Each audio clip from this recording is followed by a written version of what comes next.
It is January 12, 2026. Look at your portfolio. If you're heavy on the Eurozone, you're bleeding. If you're betting on traditional manufacturing, you're sweating. The trade wars we feared in 2024? They aren't coming, they are here. We are living in a world where the United States has slapped tariffs on everything that moves, where supply chains have been weaponized, and where the German economic miracle has officially turned into the German economic funeral. But amidst this carnage, there is one fortress in the middle of Europe that is defying every rule of economics. It's a place where the currency is so expensive it should kill every export business instantly. It's a place where wages are the highest on the planet. And yet, their companies are crushing earnings estimates while their neighbors are begging for bailouts. I'm talking about Switzerland. But here is the mystery: how does a country with the highest operating costs in the world survive a 39% tariff slap from the United States? The answer isn't chocolate, and it isn't shady bank accounts. The secret is a brutal, ruthless, and surprisingly American mechanism hiding in the heart of Europe's socialist landscape. It's a system where you can be fired in minutes, but where the government writes you a check for $10,000 a month to sit on your couch. It's called the golden safety net, and it is the only reason the Swiss economy hasn't collapsed under the weight of its own currency. Today, we are peeling back the layers of the Swiss survival strategy. We're going to look at why Germany's new Chancellor Friedrich Merz is panicking, why Swiss pharmaceutical giants are cutting jobs to save profits, and most importantly, what this means for the US dollar, the S&P 500, and that global ETF you're holding in your 401k. Buckle up. We're going to the Alps. Let's set the stage. If you've been following this channel, you know that for the last 2 years, the global economy has been fighting a war on two fronts: inflation and fragmentation. Here in 2026, the Swiss franc is acting like a wrecking ball. It is perennially strong. For an American tourist buying a fondue in Zurich, it's painful. But for a Swiss company trying to sell precision machinery to a factory in Ohio, it's a death sentence. A strong currency makes your exports expensive. Theoretically, nobody should be buying Swiss goods right now. On top of that, we had the tariff shock of 2025. President Trump, in his crusade to protect American manufacturing, slapped a staggering 39% tariff on a basket of Swiss goods. 39%. In any other country, that number is an extinction event. If that happened to Brazil or Italy, their markets would have halted trading. And yet, here we are. The tariffs have since been negotiated down to 15%, but the damage should have been done. So, why isn't the Swiss economy in a recession? Why has it outperformed Germany every single year since 2018? The answer lies in a quote from Eva Bruhin. She's the head of employer issues at Swissmum, that's the powerful lobby group representing the mechanical and electrical engineering industries in Switzerland. She didn't mince words. She said, quote, "Liberal labor laws are not just nice to have for Swiss companies, but an absolutely crucial factor in offsetting adverse local conditions." Translation? The only reason we can afford to pay our workers $8,000 a month and survive US tariffs is because we can fire them whenever we want. This is where the wallet connection comes in for you guys watching in New York, London, or Toronto. You are used to the concept of at-will employment. Your boss calls you in, says it's not working out, gives you a box for your stuff, and security walks you out. It's brutal, but it makes the US labor market incredibly fluid. Europe isn't supposed to work like that. In France or Italy, firing someone is a legal nightmare that can take years. But Switzerland? Switzerland is the anomaly. According to the OECD, Switzerland has the least strict labor protection in all of Europe. Globally, they are undercut by only 3 jurisdictions, including the United States. Let's look at a real-world example. Meet Claudio Pisek. He's the CEO of Equin Switzerland, a massive infrastructure provider. Before taking this job, he ran divisions for Siemens and Alstom in Italy. He spent 15 years dealing with Italian labor unions. His experience? He described it as a war zone. The fights with the unions, the court cases, paying compensations for years, I lived through all of it, he said. He came back to Switzerland for one reason: the freedom to manage. He put it bluntly: if someone acts silly or not according to rules, I can easily terminate his employment. If someone acts silly. Think about that. In Germany, if an employee acts silly, you need a tribunal, 3 warning letters, and a union representative to sign off on their departure. In Switzerland, you hand them a pink slip. This flexibility is what allows Swiss companies to restructure overnight. When the 2025 tariffs hit, Swiss companies didn't wait for government permission to downsize. They cut the fat immediately. UBS Group AG, the banking titan that absorbed Credit Suisse, recently slashed 15,000 staff. 15,000. If they tried to do that in France, the streets of Paris would be burning. In Zurich? It was Tuesday. Novartis and Pfizer, giants held in many of your dividend portfolios, have quietly shed hundreds of staff in Switzerland recently. Why? To protect their margins against the rising franc and US pricing pressure. For an investor, this is alpha. This is why Swiss stocks often trade at a premium. You are buying companies that have the agility of a Silicon Valley startup but the stability of a 100-year-old bank. To truly understand why this matters, we have to look north across the border to Germany. Germany is currently the sick man of Europe. Their economy is gasping for air. Their new Chancellor, Friedrich Merz, is a conservative who understands business.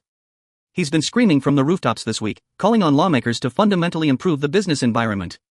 He wants to deregulate. He wants to do what Switzerland does. But he can't.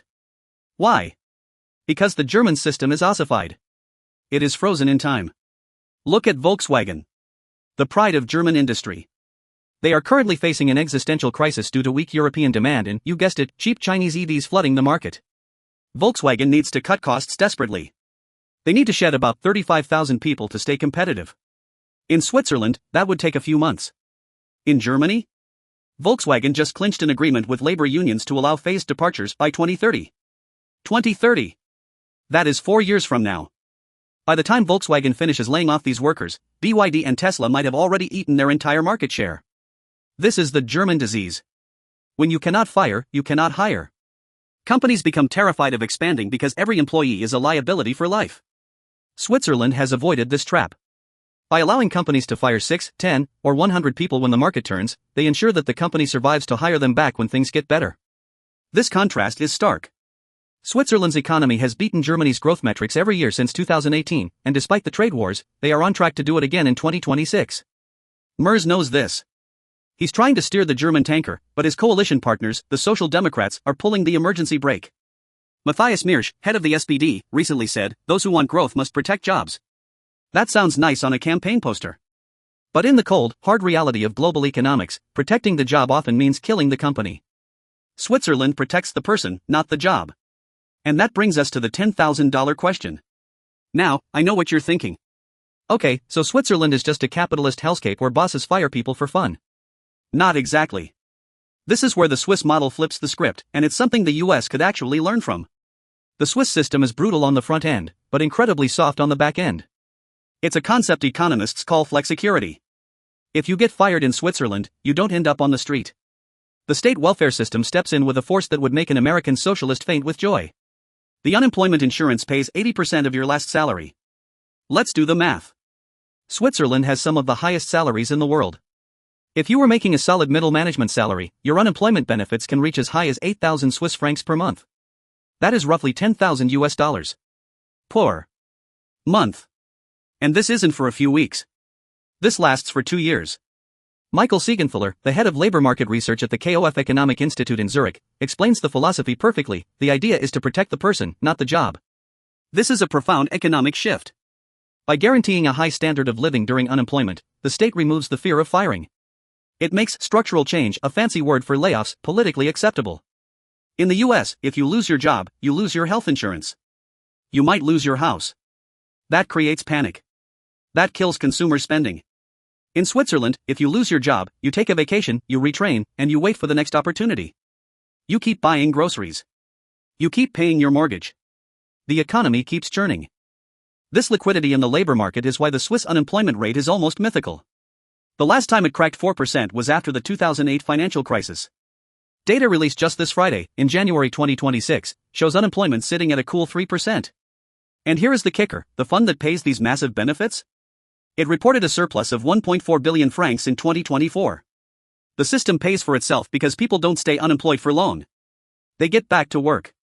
However, I would be lying to you if I said this was a perfect utopia. There is always a cost. For the investors watching, you love flexibility. But for the workers, this system creates a psychological grinder. Peppina Beely is the head of policy at Unia, Switzerland's largest labor union. They represent the people who actually build the buildings and move the boxes: construction, hospitality, logistics. She paints a picture of fear. Many of our members are terrified of losing their jobs, she says. The ease of firing creates a culture of silence. If you speak up about safety, or overtime, or bad management, you can be replaced. And while the benefits are generous, the stigma is real. Beely points out that this system is asymmetric. Who gets fired first? Older employees who cost too much. Active union members. And, disturbingly, pregnant women. Legally, a woman cannot be fired for 16 weeks after giving birth. But Beely notes that there are many terrible stories of mothers who are put onto the street right after the period has passed. Furthermore, there is a risk that this system only works when times are good. Tito Borri, an economist from Bocconi University in Milan, warns that the state is essentially subsidizing corporate flexibility. The taxpayers are footing the bill so that UBS and Novartis can protect their stock prices. It allows for more mobility, Borri admits. But not all countries can afford such a system. Switzerland can afford it because it is wealthy, small, and highly educated. If the US tried to pay $10,000 a month in unemployment benefits, the treasury would implode within a fiscal quarter.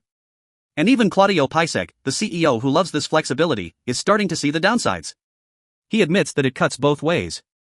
Employees have zero loyalty. They leave for a better offer after 6 months. This turnover of talent is a hidden tax on productivity.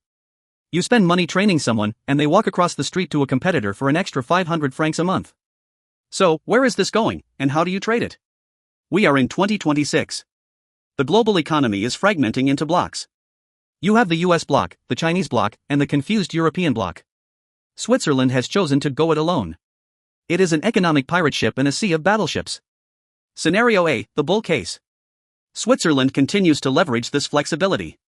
As the US tightens trade walls, Swiss companies use their agility to pivot faster than their German or French competitors. They automate faster. They cut costs faster. The Swiss franc remains the ultimate safe haven asset.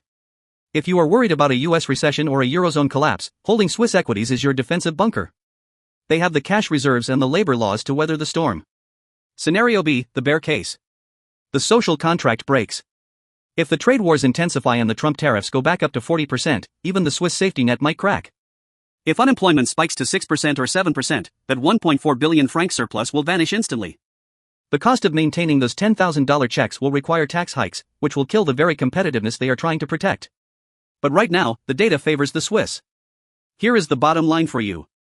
We are seeing a massive divergence in the Western world. Germany is choosing protectionism and rigidity, and they are paying the price with stagnation. The US is choosing tariffs and America first, creating volatility. Switzerland is choosing agility. They have accepted a hard truth that many politicians ignore: you cannot legislate job security. You can only legislate income security. By letting companies be ruthless, they have created a system that is surprisingly resilient. They have turned their labor market into a shock absorber.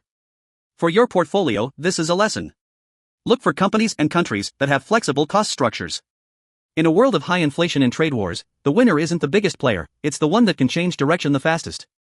Right now, the Swiss are pivoting. The Germans are stuck in the mud. So, next time you see a headline about evil corporations firing people, ask yourself, is the alternative a slow, painful death like Volkswagen? Or is it a quick shock followed by a golden parachute like Switzerland? Your money prefers the parachute. Thanks for watching. If you want to know which specific Swiss ADRs I'm watching to hedge against the collapsing euro, check the link in the description. And remember, in this economy, flexibility isn't just a perk, it's survival. I'll see you in the next one.